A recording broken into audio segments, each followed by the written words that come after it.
Quem fez uma crítica também foi o ministro Fernando Haddad. Ele disse que o Brasil está sendo sacrificado por um soldado. Classificou o posicionamento de Tarcísio de Freitas como abjeto.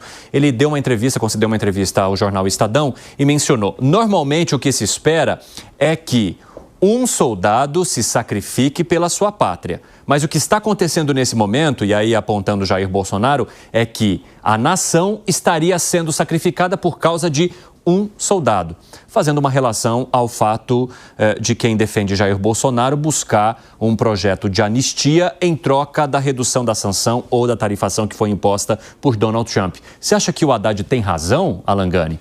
Não, eu acho que não, pelo seguinte, eu acho que superestimam muito a influência da decisão dos 50% do tarifaço aí colocado por Donald Trump por um pedido de Eduardo Bolsonaro. O que eu acredito que a razão disso está ligado ao Brasil liderar um movimento, insisto muito nesse ponto, Evandro, de substituição do dólar. E aí, oportunamente, o Donald Trump colocou no pacote. Mas não que o Trump agiu exclusivamente pela defesa de Jair Bolsonaro a pedido de Eduardo Bolsonaro. Tanto é que o Trump está tarifando o mundo inteiro, não é apenas o Brasil. Então isso faz parte de uma estratégia muito maior, né? Ele tarifa o Canadá, ele tarifa o México, ele tarifa a China, ele tarifa a União Europeia, ele tarifa Israel. Então eu vejo que superestimam essa influência do Eduardo Bolsonaro na tarifa de 50%. Mas você não acha que o próprio presidente Bolsonaro valoriza essa versão no momento em que ele fala: olha, se o Lula quiser, eu vou lá negociar consigo? E aí, Gani? Não, concordo que ele acaba valorizando para bater no peito e falar: olha só, eu conseguiria resolver este impasse e isso dá munição política para ele, dá argumentos políticos querendo dizer: eu sou o grande líder do Brasil, capaz de pacificar uma relação com os Estados Unidos. Então, do ponto de vista político, para a família Bolsonaro, para Eduardo Bolsonaro, Jair Bolsonaro, é interessante dizer o seguinte: olha, fomos nós que colocamos a tarifa de 50% e somos nós que temos condições de tirar essas tarifas de 50%. Mas eu acho que seria muita ingenuidade acreditar que Donald Trump agiu dessa maneira exclusivamente para salvar Jair Bolsonaro. Eu acho que tem interesses muito maiores em jogo. Fala, Musa. Concordo 100%. Esses interesses, Alan, eles estão escritos. Eu mencionei ontem, eu tomei o cuidado de ler o programa do governo e o Scott Bessent, ele fala muito claro isso. Ficou chamado, como eu mencionei ontem, do Acordo de Mar-a-Lago. Esse Acordo de Mar-a-Lago fala sistematicamente a respeito de uma mudança de padrão monetário, que é o que está vigente desde Bretton Woods, em 1944. Isso passa por manter o dólar como moeda hegemônica. E aí o Lula veio a público e bate no dólar sistematicamente. Então esse projeto ele é muito maior. Como eu falei ontem, tudo isso que está acontecendo, essa briga de esquerda ou direita, a gente está batendo na pontinha do iceberg. Sim. E estamos deixando o caminho livre por completo para o Trump fazer o que ele quer para os interesses dos Estados Unidos. Ele deve estar rindo de orelha a orelha com toda essa briga. Fala, Zé. Olha só, eu não entendo essa estratégia do ex-presidente Jair Bolsonaro e filhos, não. Eu não acho isso producente, não entendo que isso vá mudar os resultados do Supremo e acho até que pode piorar. Pode confirmar ali a certeza dos ministros do Supremo de que há uma pregação contra as instituições brasileiras. Eu não consigo entender. Eu chego a pensar aqui e fazer um paralelo quando lá atrás, né, um grupo de terroristas brasileiros sequestrou um embaixador norte-americano, né, e exigiu a soltura de presos que eles consideravam presos políticos e ali eles foram embora, né? Todo mundo sabe quem participou e quem foi liberado por essa estratégia. E agora, de novo, quer dizer, sequestra as empresas nacionais que exportam para os Estados Unidos, coloca debaixo do braço e diz: olha, não aprovaram uma anistia aí, eu não vou liberar essa taxação. Só que agora é um novo momento, é uma nova história e não há a possibilidade de intervenção no Supremo. O Jair Bolsonaro está apostando não a intervenção no Supremo, mas a aprovação da anistia beneficiando o grupo dele, né? Toda a culpa do governo, inclusive ele, no Congresso Nacional. Quer dizer, eu acho uma estratégia horrorosa do ponto de vista político, do ponto de vista prático ou ele sabe de alguma coisa que eu não estou entendendo. Se o Trump vai ocupar o Brasil militarmente e fazer alguma coisa, aí sim, seria a única possibilidade, né? Por outro lado, eu concordo demais com o Bruno. É uma negociação, ele sabe tudo do Brasil, descobriu até 25 de março. Ele que não sabe que cada cidade aqui no Brasil tem uma 25 de março. Sim.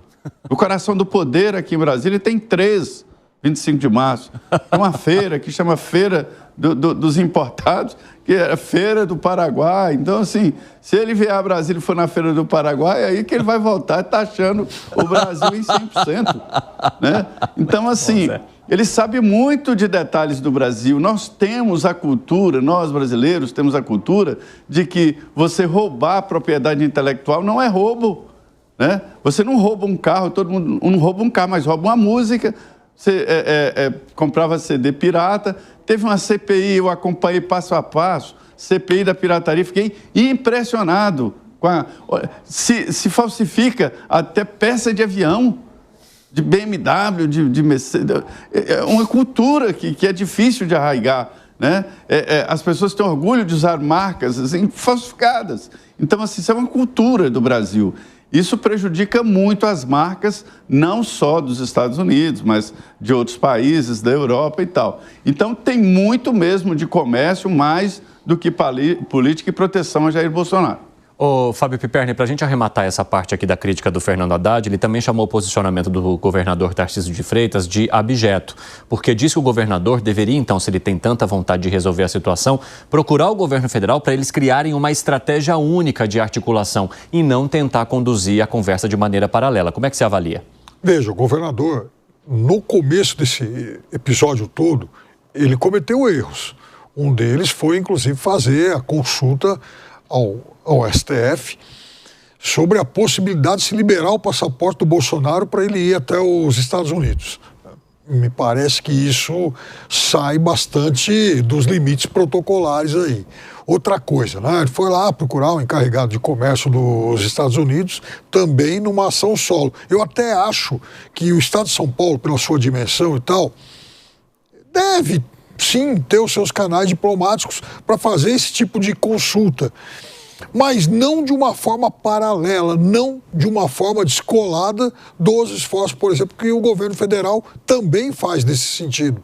Então, me parece, a impressão que dá é que o governador tenta, de alguma forma, se recuperar do erro político tomado anteriormente. Por quê? Porque naquele momento ele atribuiu as tarifas e tal a problemas com o Lula, sendo que a base bolsonarista, a base empresarial que apoiou o Bolsonaro, agora é a mais prejudicada. Mas aí eu acho que é uma grande injustiça em relação ao Tarcísio e que, diga-se de passagem, o PT explorou muito bem isso contra ele. Em nenhum momento o Tarcísio, governador de São Paulo, aplaudiu as tarifas. Ele não falou, é isso aí, Trump, tem que tarifar mesmo. Em nenhum momento ele fez isso, que é bem diferente da atitude do Sóstenes Cavalcante. O que ele fez, na verdade, foi atribuir a culpa ao governo Lula. É isso que ele fez, são coisas diferentes. Ele está falando, olha, isso é uma consequência da política externa brasileira. Que, inclusive, é uma análise compactuada por vários analistas, inclusive eu também endosso essa análise, mas é bem diferente de aplaudir a tarifa. Ele não fez nenhuma crítica a esse tarifaço, fala, naquele primeiro momento, ele faz agora. Naquele primeiro momento, não. E ele também era, no começo, da turma do bonezinho vermelho. Você sabe que eu chamei atenção sobre isso muitas vezes aqui, lá atrás. Fala, Musa. Eu só acho que o Zé Maria trouxe um ponto interessante que ele mencionou, a cultura brasileira, e eu acho que nessa fala do Haddad também tem um pouco dessa cultura brasileira. Eu sou amplamente a favor da descentralização, até porque o poder ele é sedutor para todo mundo. Então, se ele está lá com uma boa vontade para negociar aquilo que será melhor para a indústria, para o comércio, para todos de São Paulo, que ele foi eleito justamente para governar para São Paulo, que mania que nós temos de centralizar absolutamente tudo. Ou seja, se o Tarcísio tem um discurso melhor que favorece o Brasil nessas negociações, ou seja, no caminho de tentar tirar essas tarifas, enquanto o Lula vem com um discurso duro e, como falamos, pouco estratégico, por que nós temos que submeter tudo ao governo federal, se o governo federal é justamente uma das causas principais pelas quais nós estamos passando por isso? Então, de novo, a descentralização, você levar uma informação com mais qualidade, mais competência, para tentar barrar essas tarifas, é muito mais inteligente. Mas o erro principal foi a consulta, por exemplo, ao STF. Aí ele politiza. Olha, também e aí, se liberar o passaporte Bolsonaro ir lá e tal, também acho. Sabe? Isso foi uma pisada de bola, lógico. José Maria Trindade, eu quero saber de você, como se avalia, né, esse posicionamento do governador Tarcísio de Freitas até aqui e o quanto isso mexe com os apoios ou não que ele teria, porque a gente está falando também de um ano pré-eleitoral. E daqui a pouco eu vou contar para vocês de que maneira que essas últimas atitudes, elas repercutem na opinião do eleitorado, agora com uma pesquisa que foi feita pela Genial Quest com vários cenários, colocando Tarcísio de Freitas, Michele Bolsonaro, Eduardo Bolsonaro, o próprio Jair Bolsonaro, que por enquanto está inelegível e deve permanecer assim até o próximo ano, mas também aparece na pesquisa e ele teria uma competitividade grande com o presidente da República. Daqui a pouco eu conto para vocês. Mas como que você avalia a maneira como o Tarcísio de Freitas está conduzindo e sendo conduzido? Porque também há uma preocupação de vários partidos que estão ao redor dele sobre os posicionamentos dele. Agora, às 5h30, o pessoal da rádio vai para um rápido intervalo. Daqui a pouco espero vocês. Nas outras plataformas seguimos. Quero te ouvir, Zé. Pois é, Gilberto Kassab. Antes eu queria dizer que eu falei aqui das falsificações, eu acompanhei a CPI. E, senhores, no Brasil se falsifica marca-passo. Se colocar no peito de alguém um marca-passo falsificado, para ter uma ideia, né? E outras coisas. Mas voltando aqui ao Tarcísio, o Gilberto Kassab, ele tem se preocupado com essa situação. A relação com o Jair Bolsonaro, a possível dependência, né? Que um grupo criou uma dependência absurda com o ex-presidente Jair Bolsonaro. E o Kassab, me disse o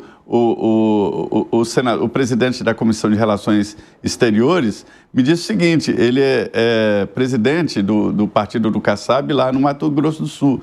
E o Kassab ligando para todo mundo, ligou para ele 2 horas da manhã e perguntou, senador, e aí, tudo bem? Tudo bem. Ele acordou 2 horas da manhã para atender o telefone.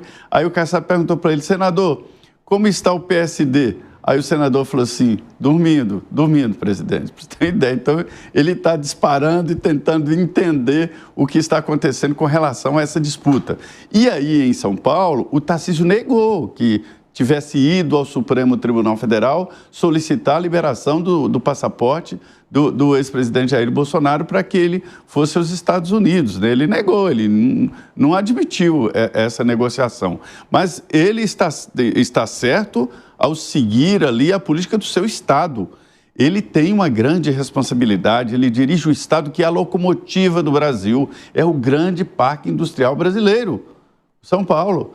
E os empresários foram a Tarcísio e morrendo de medo de uma negociação prejudicar setores. São vários setores envolvidos muito seriamente. Setor de etanol, né, que tem um forte concorrente nos Estados Unidos, e o pessoal lá pressiona dos Estados Unidos, pressiona contra o etanol brasileiro, eles fazem de milho, nós já estamos fazendo etanol de milho aqui no Brasil, né?